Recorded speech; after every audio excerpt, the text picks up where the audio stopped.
Hey everyone, welcome back. My name is Dustin Grace, and no, you are not reading a typo. What is above me is correct. Yes, we are finally going to do the game discussion for Dark Souls. Released on the PlayStation 3 and the Xbox 360 from those devilish bastards at From Software, and brought to us by Bandai Namco. Yeah, what to say? A year ago, I made a a video that even I was mad about making. I played Dark Souls 2, and I wasn't very initiated into the world, didn't enjoy the game, and made a very sort of damning video. You can go back and see it. It's something about video game difficulty. Pissed some people off with my views on the games, and that'll happen on the YouTubes when you talk about things and you get passionate or dispassionate about things. You have a tendency to hurt feelings and blah, blah, blah. But anyway, I got to a point where I wanted to give the series one last shot. And I still had my copy of Demon's Souls, threw it in, and with a little help from my friends and looking at some guides online, I made it through the game and actually enjoyed myself. And then I thought, you know what? I'm going to put up the Souls series for a little bit, take a break, play some other games. So I played Binary Domain and a few other games, just some, and Infamous. Just some light action fare to sort of cleanse the palate. And while I was playing those games, the only thing I could think about was the world of Demon's Souls and getting back to that sort of slow progression dungeon crawling, because I got thoroughly addicted to a game called Brandish, and that's actually the game that made me want to come back to this series and give it another shot. Very weird how those two very different but yet similar games can do that. So anyway, playing those games, and I was playing Infamous, and I just thought to myself, shit, I need to throw Dark Souls in. And my honest to God intention was, I'm going to throw it in, I'm going to play a little bit, I'm going to get frustrated, and then I'm going to take a break. That's when I'll take my break. I'll just do it, get it out of your system, take your break, and then come back to it. So I threw it in, and a crazy thing happened on the way to the forum. I actually found myself really fucking enjoying this game. That's not to say that there weren't points where I put it down for several days because I was just getting so infuriated, but there was that drawback. Let it slide for a few days, get it out of your system, do something else, play some iOS games, play a little bit of DS, watch some movies, do something different, and then come back to the game. And I would always come back to the game, and then I would always push forward. My biggest problem with games, in a lot of ways, is I get frustrated. I get frustrated really easy with games. I want forward progression at all times, and anytime I get handed a setback, I do get frustrated. And these games right here are custom built to send me into cursing and just very cursing fits, and then gamer depression. That's what these games are designed for. So it's a learning experience, and I've learned to deal with Dark Souls, the Souls series in general, and accept it for what it is. That being said, I had a blast with Dark Souls. There was a few times, Blighttown wasn't as bad as everyone said. I had problems in Anor Londo, and we'll talk about that a little bit later. Where else did I have problems? The Tomb of the Giants gave me a little bit of difficulty for a little bit until I kind of figured out what I was supposed to be doing. But, for the most part, I found myself kind of, I don't want to say breezing through this game. That is that completely the wrong word. but I found myself sort of understanding the rules of the world and making progress a lot easier than I did, especially in Dark Souls 2 when I played it the first time, and Demon Souls. Let me think about this. Aside from pulling in the NPC characters, there was only 2 times I pulled in outside help. One, what boss battle was that? God, I can't remember. It wasn't the Bell Gargoyles. The spider lady. I can't remember what her name is now. I had to pull in an NPC. I had an NPC with me. I didn't pull in a person for that. I can't remember which boss battle it was. One boss battle, I pulled in somebody who was amazing and essentially took out the boss almost for me. And then the other time, Steven came on and played with me for a little bit, and you heard the results of that kind of on the Another Gaming Podcast episode that just went up. Although Steven, we were kind of playing together. I mean, he was playing his game and I was playing my game. He was in my world for a little bit, but he really didn't do anything to help me. So really, aside from that one time I pulled in a random person, I beat this game on my own with the NPCs. And I, from going from Demon Souls, where I had Joe kind of carry me through a couple areas, it feels really good to beat this on my own. Now, when I get to Dark Souls 2, Scholar of the First Sin, that's where my real redemption's going to come, because that's the game. I got so pissed off at that game, I took it back in and traded it in. And I usually don't trade in games. I like to keep them in my collection, just sort of good, bad memories, whatever. I wanted to erase the Souls series from my memory, except from Demon Souls, because I wasn't going to get anything for it anyway. I might as well keep it. And it's a good thing I did, because it allowed me to get back into the series, and here I am, just hot off the presses of finishing up Dark Souls. And yeah. So basically what this is, for those of you who don't know, it's the spiritual successor to Demon Souls. And this game is sort of a dungeon crawling, sort of roguelike light, because you can lose experience, but you don't lose levels, you don't lose weapons. But if you get back to the spot where you die, you can regain the experience you lost. Just a really kind of... I'm going full hypocrite. It's a really addictive dungeon crawler, and if you approach it the right way, which when I played Dark Souls 2, I realize now I was not approaching it the right way. I was approaching it, I wanted to play it kind of almost like, I don't know, I don't want to say Devil May Cry, because that's way off base, but a more action-y game than what it is. It really is kind of a turn-based game when you really get into it. You have to wait for your attacks, and it's still in real time, but you have to, there's a push and pull in the battles. That does get kind of addictive, and if you pizza when you're supposed to French fry, you're going to have a bad time. But the game, these types of games, it's hard to talk about the storyline. Simply put, the storyline is very obtuse. You have to find items and read item descriptions. NPC characters basically talk in riddles, and you have to kind of piece it together. If you're looking for a cinematic RPG experience, this is not for you. You're not going to get a grand storyline to sort of propel you through the game. What this more reminds me of, especially with the gameplay changes in Dark Souls over Demon Souls, it reminds me a lot of the times the first time I played Super Metroid and all the subsequent playthroughs of Super Metroid, which, yes, Super Metroid has its own storyline. Samus going back to Zebes to fight the Mother Brain again and save the Metroid hatchling that sort of bonded with her. However, Super Nintendo era, that storyline is really in the instruction manual and sort of what you glean from the environments.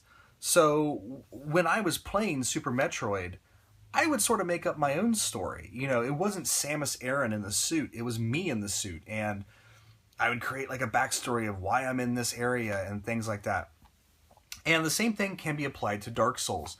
You can kind of make up your own story as you go along with your own characters.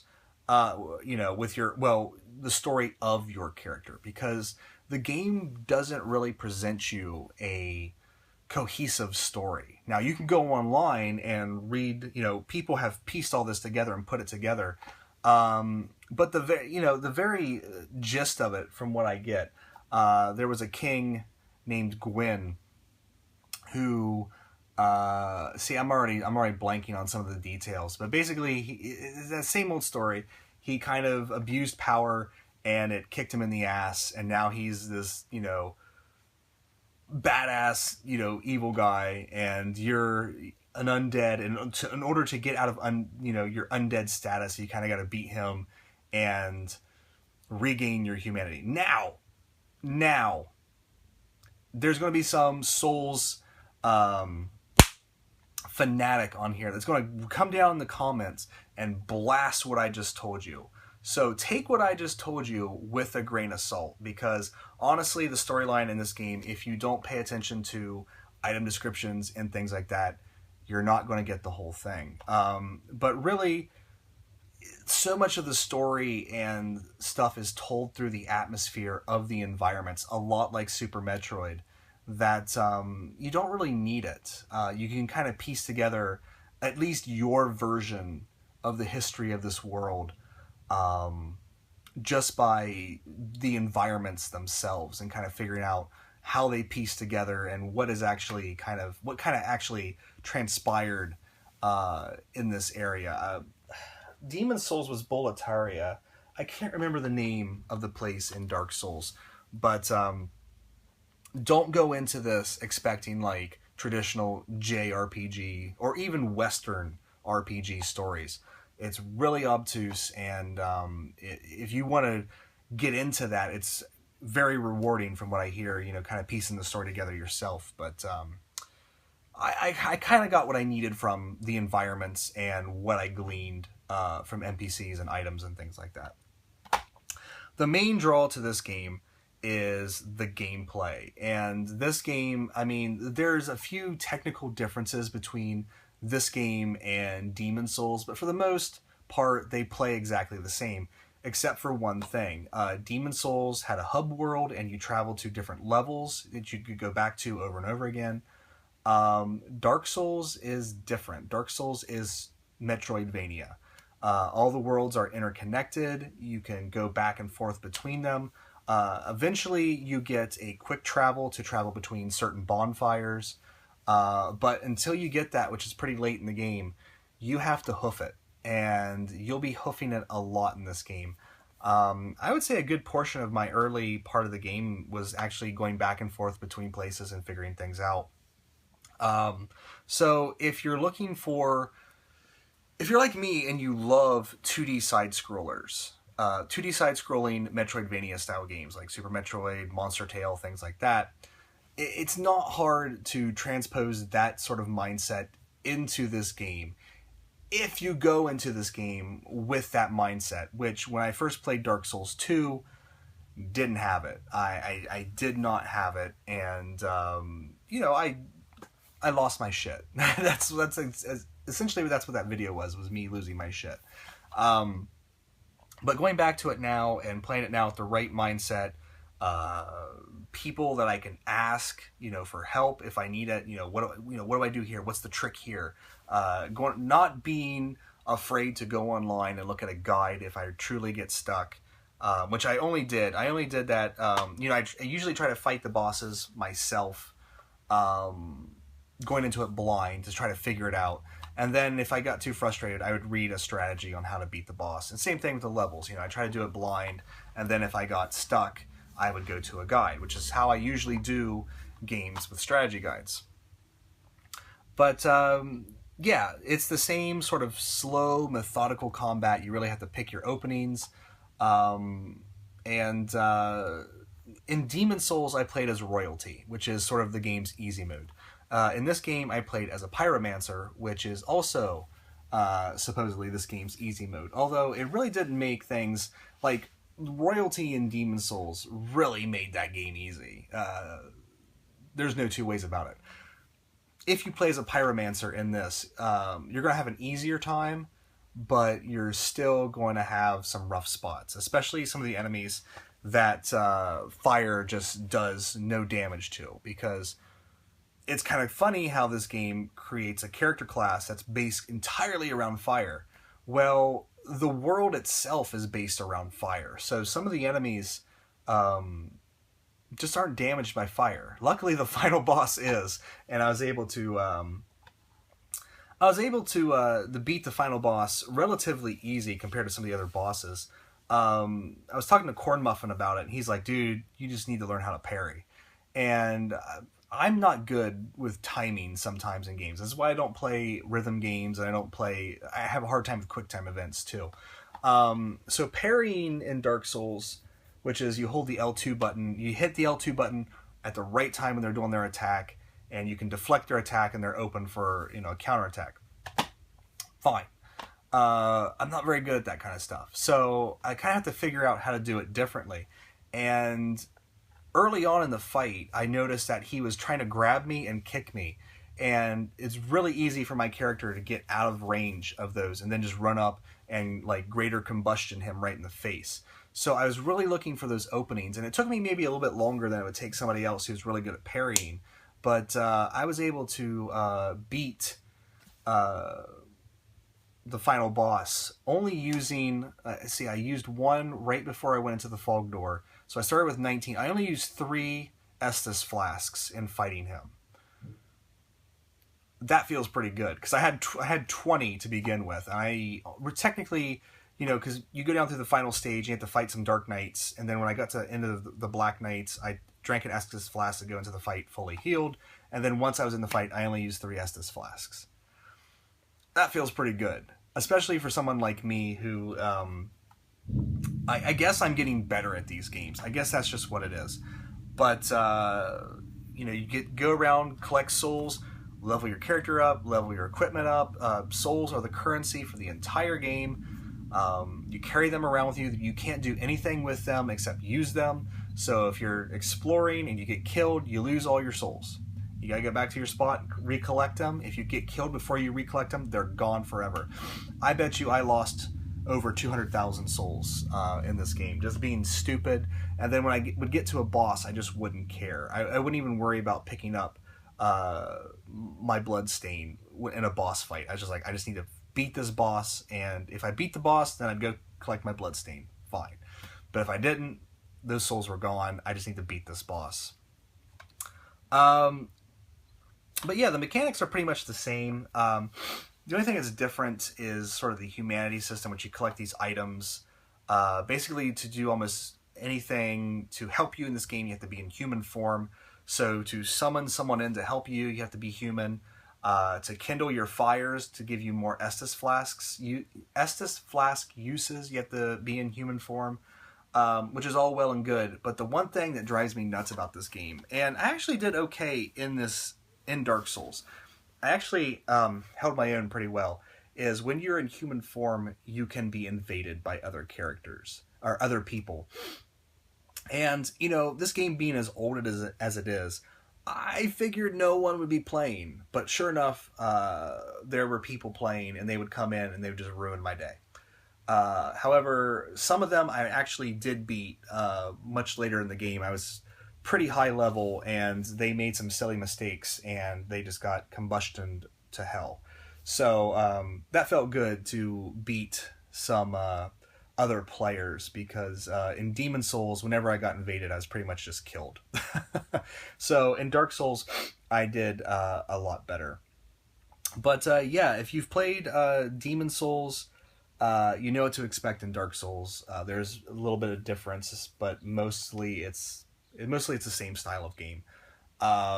If you're new to the series, gosh, I don't know what to tell you. Because it's not a welcoming series to new players. You really have to be patient with it and accept the game on its own terms. And sometimes that's hard for me. Sometimes it really is hard for me to do that. Because if I get frustrated with the game, I just want to put it in easy mode and see the storyline. I've done that in a few games because my time is very limited, and I think I spent about 60 hours playing this. all said and done. Somewhere in there. I know the last time I looked at the game clock, it was like 55. So I figured by the time I actually beat the game, it was about 60. But yeah, if you're a new player to the game, I guess Bloodborne is a bit more welcoming. And I only say that because I know a few people who are new to the series who started with Bloodborne and had a pretty easy time of it. Now, who knows? They might go back and play the Souls games and just be like complete idiot savants with the game and just beat it no problem. Who knows? But it does seem like Bloodborne maybe is a little bit more welcoming than the Souls series. I don't know. You'd have to talk to somebody who's played Bloodborne. I have it, but I haven't thrown it in yet. What else? Graphics. Graphics are definitely an improvement over Demon Souls. But I don't know. From Software can create some very beautiful vistas. But I especially I notice it in forests, or I guess in areas where there's trees, but you don't actually go through the trees. They were just like, it reminded me of like the N64 trees, where it was just like two like planes of trees, like that. And no matter how you looked at it, it looked 3D, but it wasn't really a full 3D model. I did notice that some corner cutting here and there. If you didn't look for it, if you're just running past these trees, because you can't actually go out and get in them, you're just on a bridge going through them. You might not even notice it, but I did notice some corner cutting. But for the most part, the graphics are really good, and the color palette is vastly improved over Demon Souls. I remember the first time I saw some green foliage in this game, I was just like, finally, that is so nice to not be in like, there's these grayish brown areas that Demon Souls was just populated with. So there are some really beautiful sights to see in this, and they do reward you to explore. And that's kind of one of the things back a year ago when I was talking about Dark Souls 2 that I really enjoyed about Dark Souls. I liked seeing these cool areas, and it's just sometimes it's a slog getting there, but if you're into that kind of stuff, it's definitely worthwhile to explore and see all these cool little areas. Gotta drink some whiskey to calm my nerves. Still a little jittery after that boss battle. What else? The music. Much like Demon Souls, the music is non-existent. Every now and then it comes in, but for the most part, there is not a lot of music in this game. What is there is very kind of somber. Unless it's a boss battle theme, then it's very, energetic and get the fight going, but mostly it's kind of a somber thing. The world doesn't seem to be as depressing as Demon Souls. Demon Souls, all the NPCs seem to be really like just sad and forlorn, and a lot of these characters are like, yeah, I'm undead, but so what? Let's go fight some stuff. I didn't get the overall sense of sadness in this game that I got from Demon Souls, and maybe that's, I don't know. I don't know what exactly that is. I don't know if it was. It seems like there's more NPCs to interact with, but I don't know. Maybe it was just because there wasn't a hub world and I wasn't constantly talking to people all the time that I didn't get that overall sense of like melancholy and sadness in this game. Oh, we're still talking about. Okay, lost my train of thought there for a second. Jesus. Still talking about audio. So while there's not a lot of music in this game, the atmospherics of the areas are really good. You actually do have to use your sense of hearing to notice if a monster's coming up, especially like in the Tomb of the Giants. These skeletal beasts, you'll hear them making noises, and you're like, oh shit, here they come. So you gotta get prepared for that. But you'll hear enemies kind of talk, or not talk, but make noises and stuff. So you kind of know what's going on if you listen for it. The voice acting in the game is really good. Kind of on that same par as Demon Souls. The characters can go from being extremely goofy to being very sort of evil and maniacally goofy. So it's always a treat when you come across somebody that you can actually talk to, because if you explore the dialogue, I don't want to say the dialogue tree, but as you talk to these characters over and over again, their dialogue changes, and kind of watch some of them descend into madness and others, try to keep it together. It's kind of a cool thing. So yeah, that's pretty much it. I guess you can say I'm a fan now. Yes, I'm a From Software fan. It's I don't know. I don't want to say like I'm like gleeful to say that, but it does feel nice, because these games, I remember playing Dark Souls 2, and I wanted to like it, but just where I was at that time and other things I wanted to play and not having the patience for it, I wanted to like it, but I just couldn't. And so I walked away, and just over time, man, I wanted to go back to it and give it another shot. And, I wasn't exactly the most gracious person about it. I remember in the AGP chat, whenever somebody would talk about Dark Souls or Bloodborne or something, I would start making like little, silly comments. I wouldn't push it too far, but I'd make little silly comments and things like that. So, but it was really, I don't know, partly because I did want to get back into these and try to give them their shot. And I'm glad I did, because now I do enjoy them.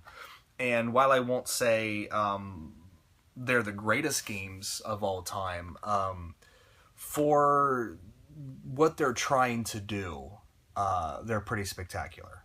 So there you go. Everybody who hated the fact that I didn't like these games, you can now be happy, and everyone that loved me for hating these games, you can now be pissed off. I've just completely flipped my audience. With 2 videos and maybe a podcast episode, I've flipped my audience opinion of me. There we go. That's always fun. So anyway, yeah, I gotta get to Dark Souls 2. And I gotta get to Bloodborne. These are both things that will be done this year. By the end of this year, I will have the 4 Souls games beat. Hopefully. I don't know when I'm going to get to them, because I've done Demon Souls and had a good time, and then I kind of pushed it with Dark Souls. I'm going to see how long I can go without throwing another one in. I really want to get to Bloodborne. But I'm scared that if I put Bloodborne in before Dark Souls 2, that I'm going to have a really hard time with Dark Souls 2, because Bloodborne really changes up the gameplay to be a much more aggressive attack-based gameplay, whereas the Souls games is much more defense and sort of, that kind of stuff. So I've heard that it can mess up your Souls experience if you go Bloodborne, then back to Souls. So, I don't know. I would expect Demon Souls. I would expect Dark Souls 2 to come before Bloodborne, but I put in Persona Q the other day to just kind of play something while this was pissing me off, and Persona Q is just hitting all the right notes right now, and I really want to get into Persona Q. So, I think I am going to put Souls on the back burner for a little bit, but I will get to it, because by the end of the year, I will have all these games beat. That's one of my goals, and I only got 2 more of them. That's an extremely easy goal, unless Scholar of the First Sin really, really, really, really just beats me up. Who knows? I don't know. Anyway, that is it. I've completely changed my opinion on a series. That is... It's kind of miraculous in this day and age, because people don't do that anymore. They stick to their guns even when they're wrong, and they don't have the, I don't want to say the courage, but they don't have the, they don't have something to admit, you know what, I was wrong, and I didn't judge these fairly, and now I've gone back and rethought about this, and they're okay now. It's like people with like gay marriage. Oh God, gays. Blah. You know what? Now it's not so bad because I watch them on TV. It's how things go. As things become more and more, how do I want to put it? As things become more and more common or normal, they get accepted easier. So I've played Demon Souls, I've played Dark Souls. This type of gameplay is now more common to me, and I'm starting to enjoy it. It's probably going to be like how I am with roguelikes when I get to Etrian Mystery Dungeon. I'm probably like, oh, fuck this game, it's so... And then eventually I'll learn to like it. I just compared video games to gay marriage. I think that's a signal that I need to end this video, because to compare something as frivolous as video games to something as important as equal rights under the law. Oh, Dustin, what are you doing? The Soul series, it's driven me crazy. All right. I think it has driven me a little crazy. I'm just rambling now. How are you guys? I'm fine. All right. I'm done. I'm done. I like them now. There you go. So if you're excited about that, hooray. If you hate me for it, sorry. Okay, that's it. I'm done. I want to thank you guys so much for watching. Take care. I'll see you next time.